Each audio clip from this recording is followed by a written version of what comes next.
حضرت عبد الرحمن بن ابی لیلہ رضی اللہ تعالیٰ عنہ روایت نقل کرتے ہیں امیر کائنات علی بن ابی طالب سے کہ حضرت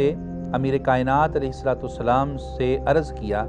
جب کہ وہ میرے ساتھ چل رہے تھے کہ آپ کی ایک عادت پر لوگ اعتراض کرتے ہیں کہ آپ سردیوں میں باریک کپڑے پہنتے ہیں، باریک لباس پہنتے ہیں، اور گرمیوں میں آپ موٹا لباس پہنتے ہیں، تو اس کی وجہ کیا ہے؟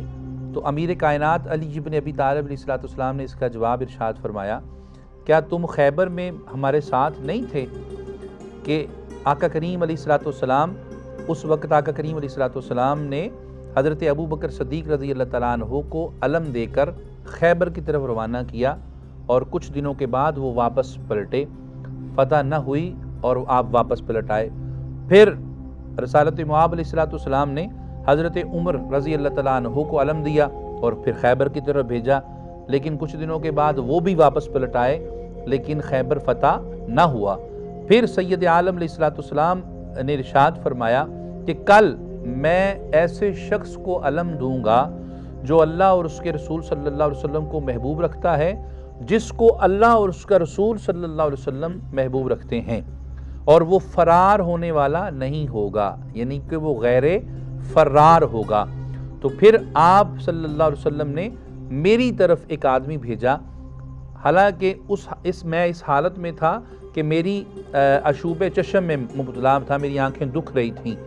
تو آقا کریم علیہ السلام نے میری آنکھوں پر اپنا لعاب دہن لگایا اور پھر میرے لیے دعا فرمائی، اے اللہ علی بن ابی طالب کو گرمی اور سردی کی اذیت سے محفوظ فرما۔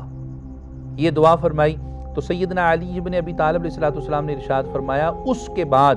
میں نے کبھی گرمی اور سردی کو محسوس نہیں کیا۔ اور پھر جب امیر کائنات علی بن ابی طالب علیہ السلام خیبر کی طرف گئے، راویان نے لکھا ہے کہ 3 ماہ تک فتح نہ ہونے والا خیبر علی بن ابی طالب علیہ السلام پہلے دن گئے اور پہلے دن فتح نصیب ہو گئی۔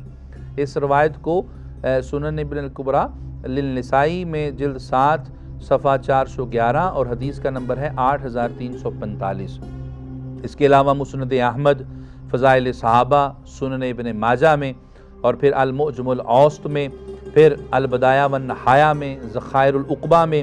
پھر مجمع البحرین میں، اور پھر خصائص الکبریٰ جلال الدین سیوطی علیہ رحمہ کی کتاب فتح الباری میں، الہدیٰ میں، مناقب علی بن ابی طالب علیہ السلام، اور اس کے علاوہ بھی متعدد محدثین نے اس روایت کو نقل کیا ہے۔